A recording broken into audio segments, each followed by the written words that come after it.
Print ও electronic media সাংবাদিক বৃন্দের সাথে রাজশাহী মহানগরী জামাতের মতবিনিময় সভা।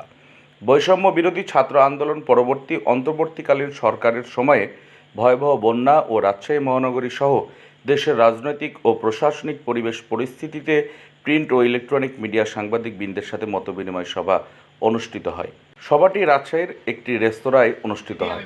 সভায় রাজশাহী মহানগরী জামাতের সাধারণ সম্পাদক এমাজউদ্দিন মণ্ডল জানান, বিগত আওয়ামী লীগ সরকারের আমলে জামাতের নেতৃবৃন্দ সীমাহীন নির্যাতনের শিকার হয়। পরবর্তীতে কোটা সংস্কার আন্দোলনকে কেন্দ্র করে সরকার পতন আন্দোলন গড়ে ওঠে এবং সরকার পতন হয়।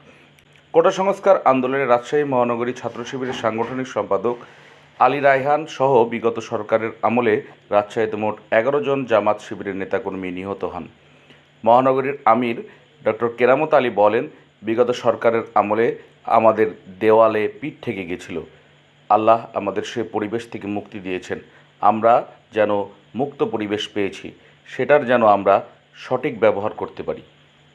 উক্ত আয়োজনে জামাত ইসলামী ছাত্র শিবিরের নেতাকর্মীরা উপস্থিত ছিলেন।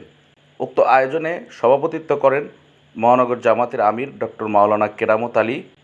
আরও উপস্থিত ছিলেন অধ্যক্ষ সিদ্দিক হোসেন, মহানগর নায়েবে আমির অ্যাডভোকেট আবু মোহাম্মদ সেলিম, নায়েবে আমির অধ্যক্ষ মাহবুব আহসান বুলবুল, সহকারী সেক্রেটারি সারোয়ার জাহান প্রিন্স, প্রচার ও মিডিয়া সম্পাদক মোহাম্মদ সিফাত আলম, মহানগর সভাপতি বাংলাদেশ ইসলামী ছাত্র শিবির আব্দুল মোহাইমিন, রাবি সভাপতি ছাত্র শিবির।